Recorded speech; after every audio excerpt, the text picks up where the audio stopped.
Formação sobre maternidade divina, maternidade divina e espiritual de Maria Santíssima, um tema muito importante para a vida da igreja, para os católicos, tema importantíssimo dentro do depósito da fé, da teologia, da história da tradição. Um tema não sempre acolhido, né? E eu quero colocar inicialmente uma dificuldade que nós vivemos já há alguns séculos em relação à maternidade divina de Maria, digamos que em relação à pessoa de Maria. Se nós pensarmos aqui no Brasil, o nosso contexto, um contexto muitas vezes dominado ou pelo menos manipulado por uma mentalidade protestante, nós iremos ver que o lugar em si de Maria Santíssima dentro da história da salvação, dentro da igreja, muitas vezes é questionado. Se pensarmos as dificuldades postas em relação à intercessão de Maria, às imagens de Maria Santíssima, ao culto de Maria, enfim, são dificuldades que devem ser superadas. Na verdade, tudo parte de uma ignorância. Não ignorância no sentido de uma brutalidade, né? Porque tem também essa conotação, essa acepção a palavra. Mas uma ignorância pelo fato de estar fora da sabedoria, fora da verdade, de ignorar mesmo. Ignorar uma realidade, ignorar uma verdade. Então, trazer à luz a verdade sobre Maria Santíssima, sobre a sua maternidade divina, é, na verdade, uma grande obra catequética, uma grande obra de salvação para nós, até mesmo porque Maria não tira nada, não ofusca um lugar que é próprio de Jesus, que pertence a Jesus. Muito ao contrário, Maria revela e assevera a fortaleza, a potência de nosso Senhor Jesus Cristo.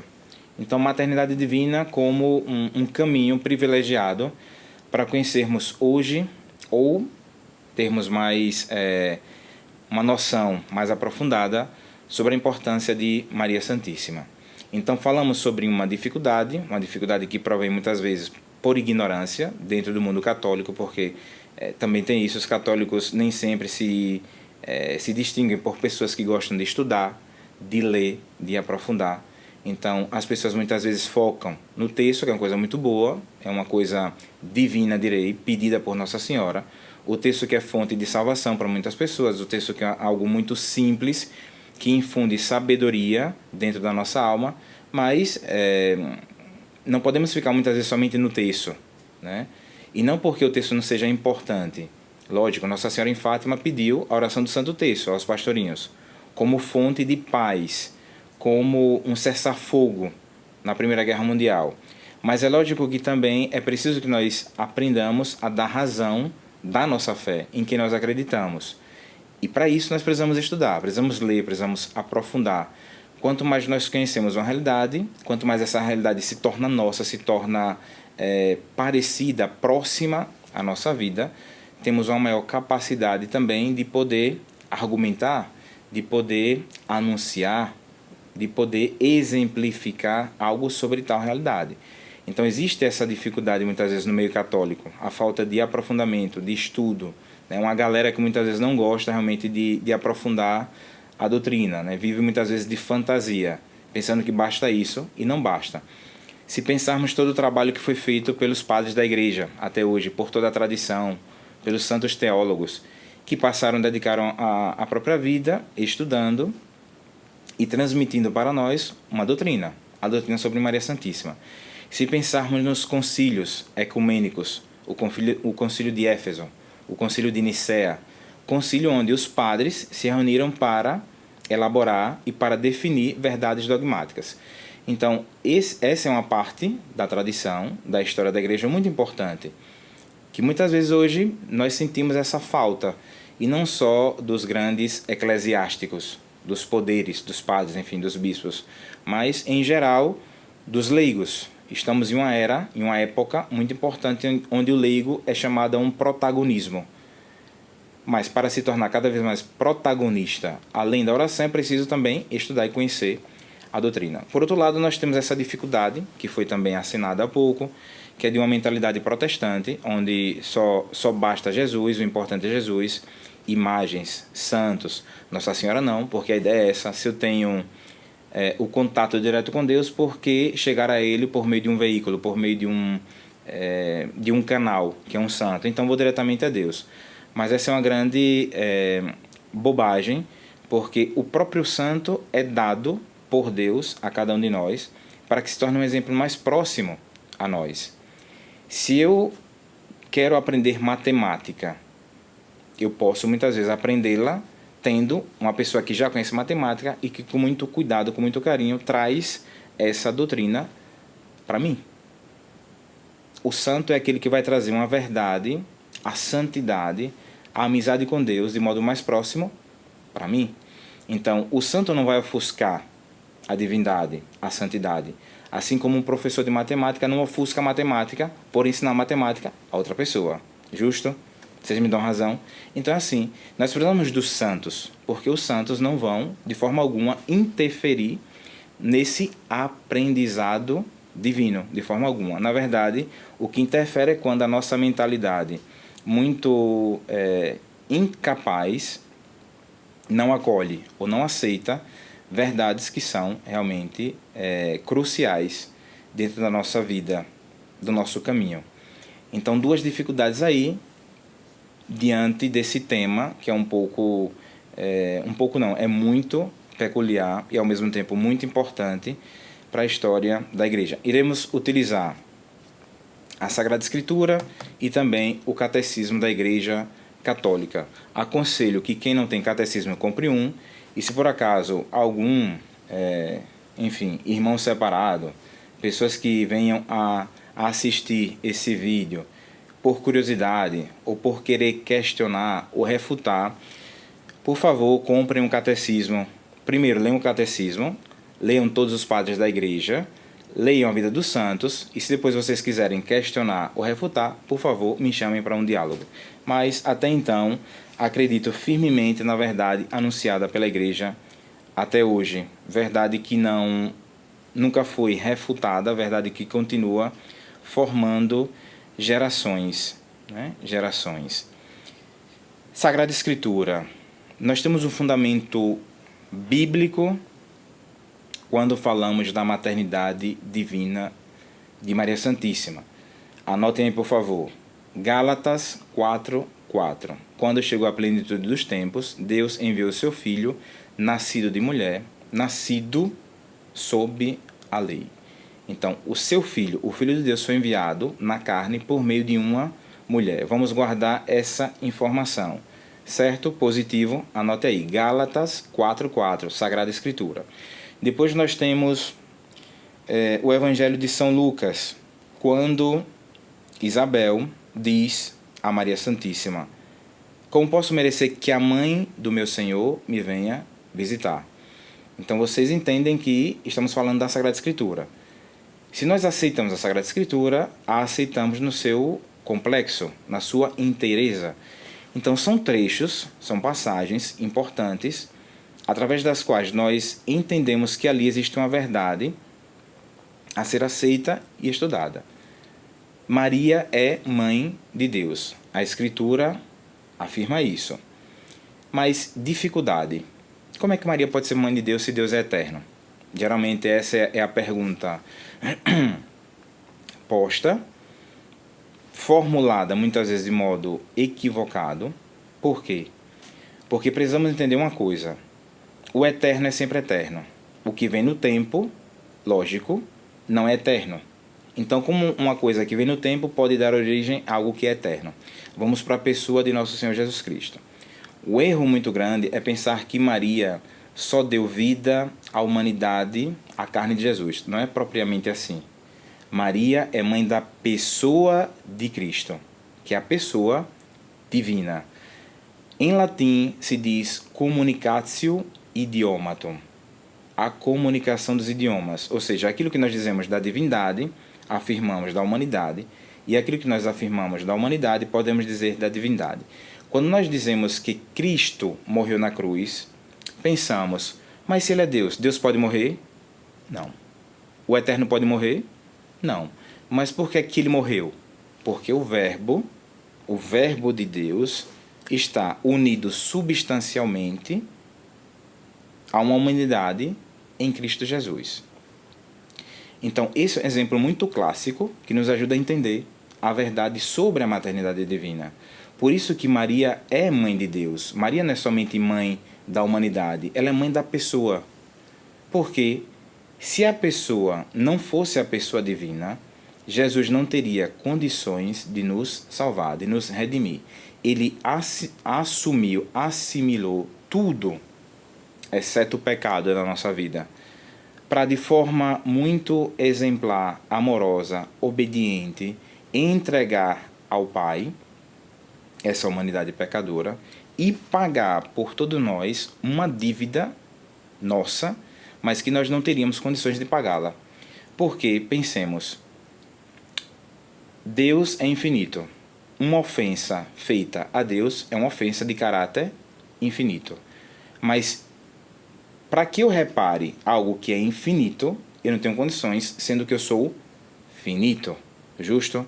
Então, se Deus foi ofendido, e essa ofensa ela tem caráter infinito, somente uma pessoa que é infinita pode reparar. Então, qual foi, desde sempre, o plano de Deus? Vendo o Filho como Redentor, ele se encarna em Maria Santíssima, o Verbo de Deus assume essa pessoa, né?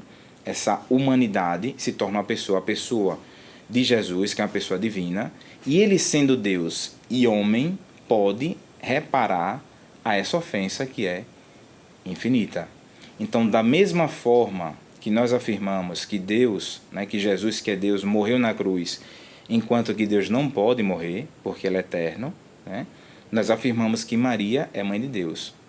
E, diga-se de passagem, tanto em um exemplo como no outro, Maria está presente. Porque Jesus pôde morrer na cruz porque ele tem um corpo. E esse corpo vem de quem? Vem da mãe. A genética de Jesus é mariana. Que rasguem as vestes, que não aceitem, que surtem por aí. A genética de Jesus é mariana. É completamente mariana. Porque se Jesus não teve, na sua concepção, nenhum auxílio de homem em Maria Santíssima, se foi exatamente por obra do Espírito Santo que Maria concebeu, gerou, deu à luz Jesus, então toda a sua genética é mariana.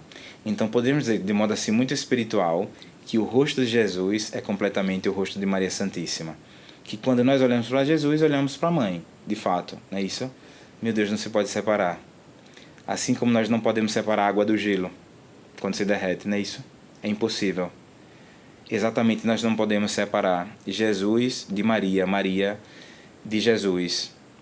Essa maternidade divina, ela é essencial para a nossa salvação, mesmo para aqueles que não conseguem compreender, porque creem que Maria esteja fazendo um desserviço ou que nós católicos tenhamos uma devoção exacerbada a Maria Santíssima, quando na verdade todo o louvor que nós elevamos a Maria, tudo aquilo que é enaltecido na Sagrada Liturgia, é ainda pouco diante daquilo que Jesus, que Maria Santíssima, melhor dizendo, merece. Se eu amo Maria, Jesus a ama muito mais. Se eu venero Maria, Jesus muito mais. Lembrando que Jesus também viveu os mandamentos. O quarto mandamento diz honrar pai e mãe. Então Jesus honrou a sua mãe, justo? Honrar é um ato de piedade. Então podemos afirmar que Jesus tinha piedade em relação à sua mãe. Não piedade no sentido de ter pena, mas piedade no sentido quase que de ser devoto à própria mãe. Tudo aquilo que Jesus aprendeu, humanamente falando, aprendeu de Maria Santíssima. Em seu lar, em Nazaré, de Maria e de São José.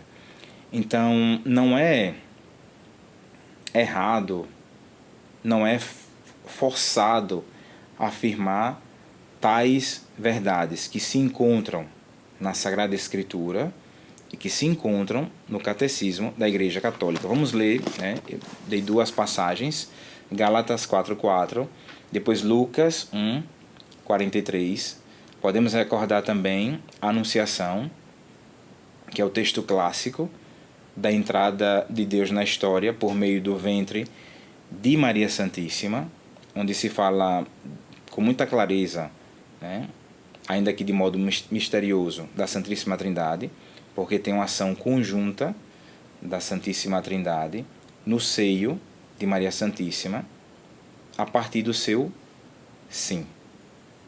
O sim de Maria é o início, é o start da nossa salvação. Então, por isso que a prerrogativa sublime da maternidade divina de Maria não se compara a nada, a nenhuma graça, a nenhum dom, a nenhuma qualidade.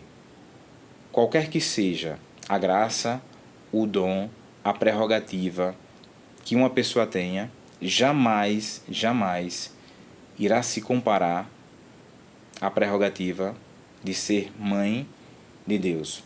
Porque é propriamente por ser mãe de Deus, pela maternidade divina, que nós tivemos a salvação.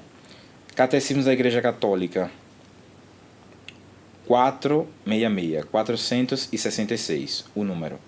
Ele diz assim: a heresia nestoriana via em Cristo uma pessoa humana unida à pessoa divina do Filho de Deus. Diante dela, São Cirilo de Alexandria e o terceiro concílio ecumênico reunido em Éfeso, em 431, confessaram que o Verbo, unindo a si em sua pessoa uma carne animada por uma alma racional, se tornou homem. A humanidade de Cristo não tem outro sujeito senão a pessoa divina do Filho de Deus, que a assumiu e a fez sua desde sua concepção. Por isso, o Concílio de Éfeso proclamou em 431 que Maria se tornou de verdade mãe de Deus, pela concepção humana do Filho de Deus em seu seio. Mãe de Deus, não porque o Verbo de Deus tirou dela sua natureza divina, mas porque é dela que ele tem o corpo sagrado, dotado de uma alma racional, unido ao qual, na sua pessoa, se diz que o Verbo nasceu segundo a carne. Se o Verbo nasceu segundo a carne, unindo essa carne a si, a pessoa é divina. E quem deu vida foi Maria Santíssima. Do ponto de vista teológico, é importante, não só importante, é cabal, é crucial, é uma verdade pétrea, é basilar para a construção da doutrina, seja ela dogmática, seja ela moral, seja ela espiritual. Se parte dali. Se nós tirarmos esse fundamento, todo edifício vai ruir. Ele realmente se destrói. Então, é um desserviço, na verdade, das pessoas que, não entendendo, querem tirar o mérito e o brilho de Maria Santíssima, que, por sinal, não procurou esse brilho por si só.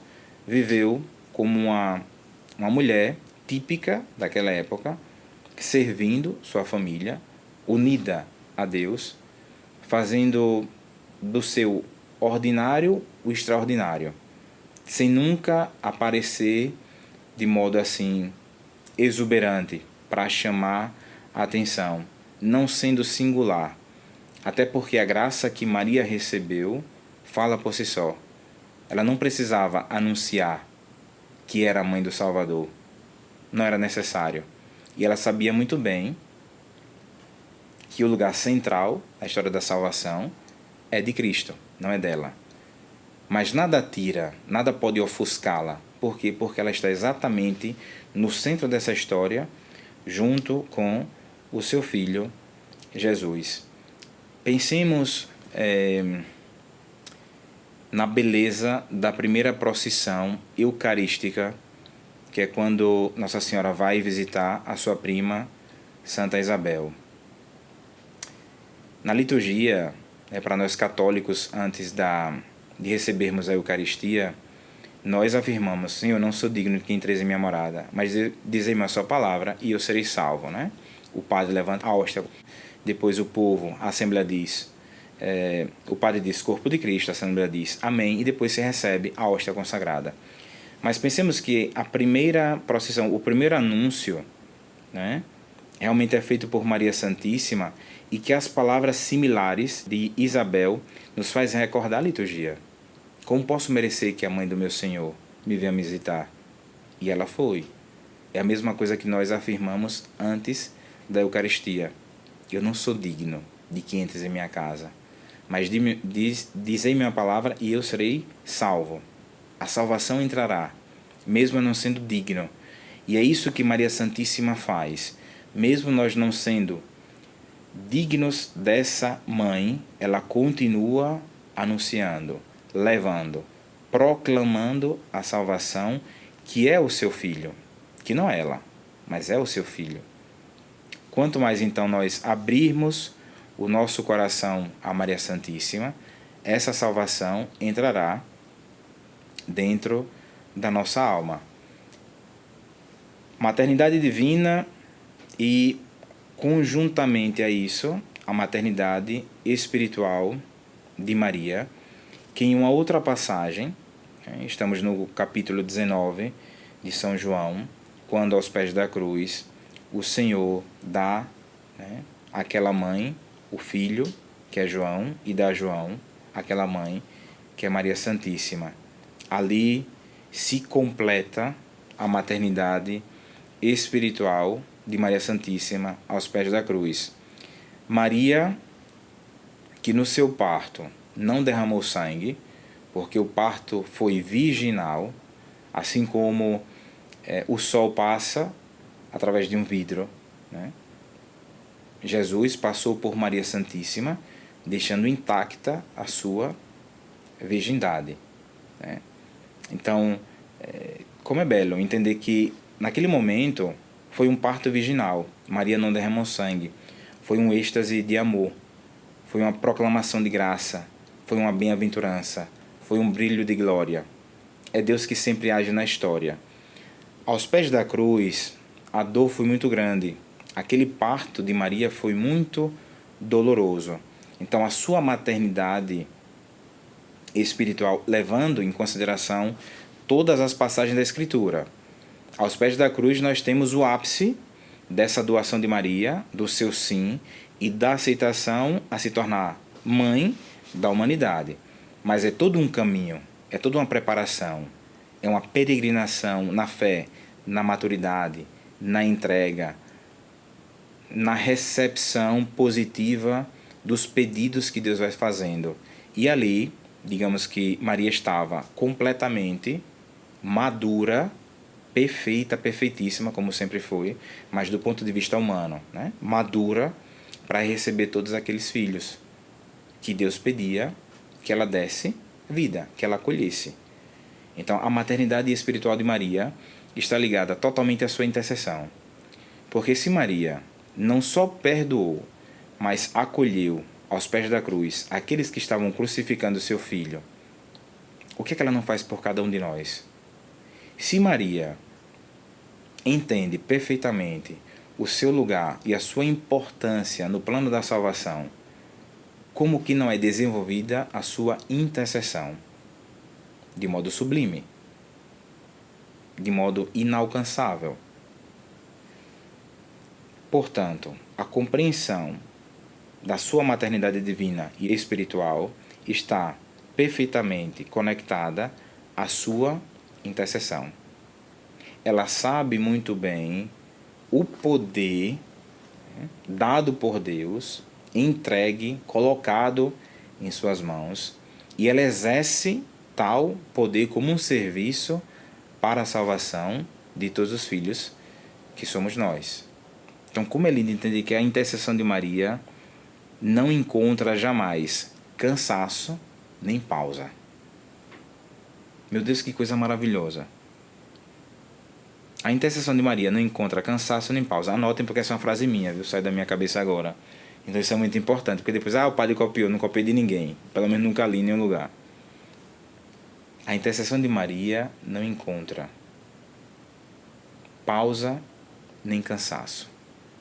Maria sempre está intercedendo por nós.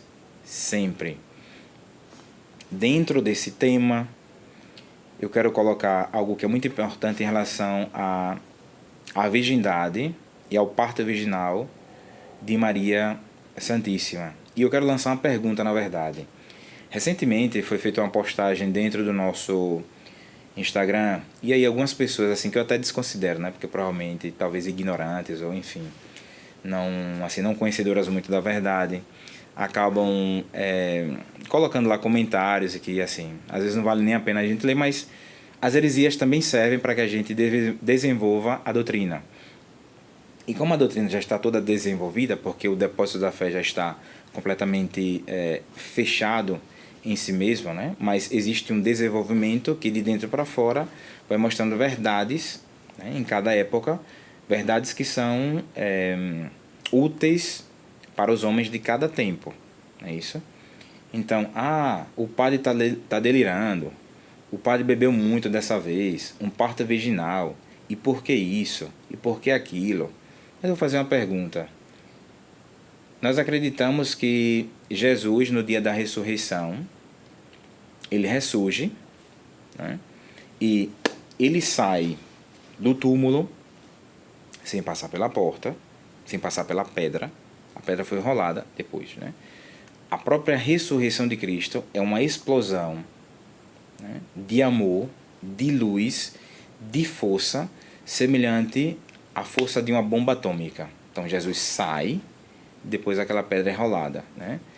Então eu me pergunto, se a luz do sol pode passar por meio de um vidro sem romper, se Jesus, no dia da ressurreição, passa por uma parede e encontra os discípulos lá reunidos, não é isso? Estando de portas fechadas, Jesus entra. Se Jesus sai do túmulo, né, e depois aquela pedra é rolada, é porque que Jesus não poderia nascer do modo virginal de Maria? Ou abestalhado? Você que não compreende. Por que não? Não entendo. Existe uma palavra que se chama analogia, né? E tudo isso que a gente está dizendo se trata de exemplificar algo para que você compreenda melhor, para que você saia da sua ignorância. E isso aqui não é intolerância não, porque também tem outra coisa, né? Quando a gente anuncia a verdade, se tornou intolerante. Mas dizer que branco é branco, que preto é preto, não é ser intolerante.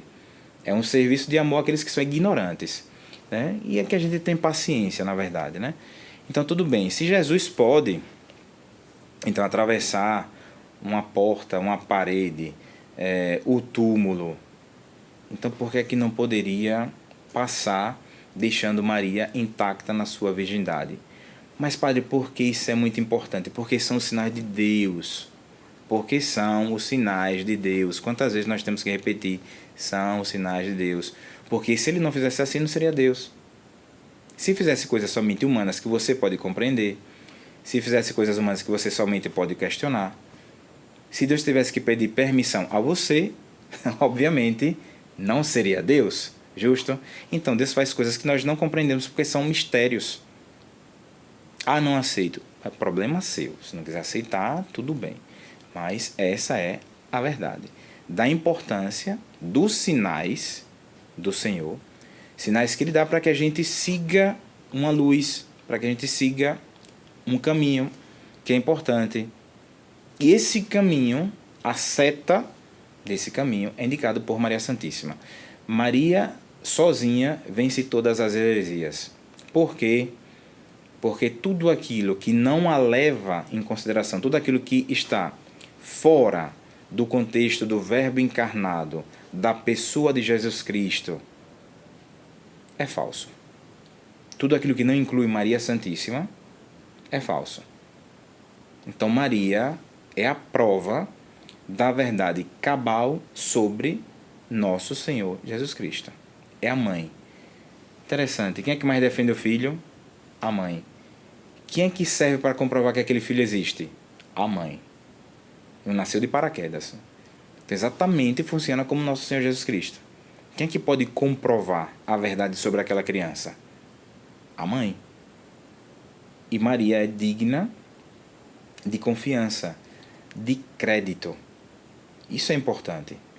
Ora, estudar, aprofundar essa catequese simples, muito básica, a primeira de uma série, né? Porque estamos falando aqui da maternidade divina, mas existem outros dogmas, existe toda uma espiritualidade mariana a ser aprofundada, com certeza.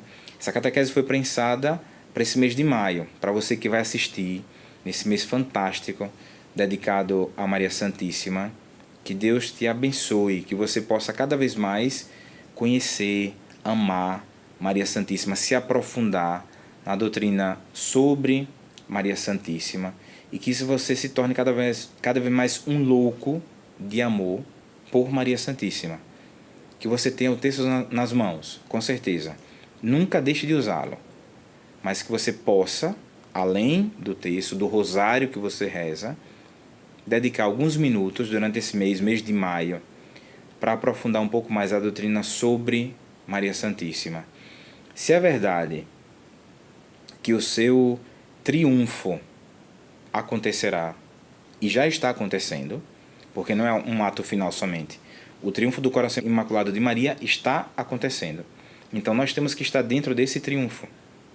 Como é importante seguirmos Maria Santíssima. E foi importante também essa catequese, que está gravada, que vai ficar lá aí no nosso YouTube, para que você volte e veja as passagens bíblicas, porque é importante, né? Além da Bíblia, nós temos a igreja, nós temos o catecismo da Igreja Católica, nós temos a tradição.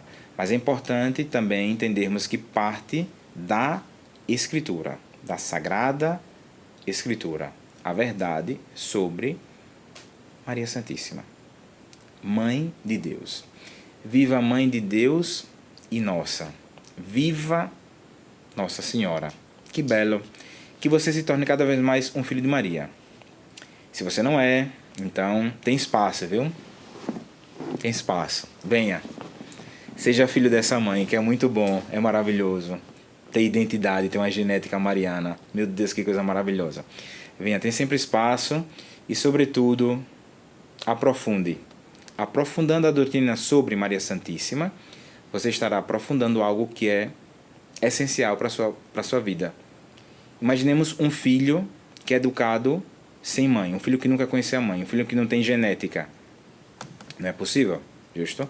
Um filho sem genética é um filho sem identidade. E quantas vezes um filho que cresce sem mãe, como cresce com um vazio dentro de si? Muitas vezes com um sentimento de rejeição, né? Que não é culpa dele. Se hoje nós temos oportunidade, a possibilidade de aprofundarmos a essência do culto mariano, por que não? Tenhamos cada vez mais identidade e genética mariana. Que Deus te abençoe, dá uma bênção para você, para sua família, que Nossa Senhora te acompanhe. Amém? Em nome do Pai, e do Filho, e do Espírito Santo. Amém. Até a próxima.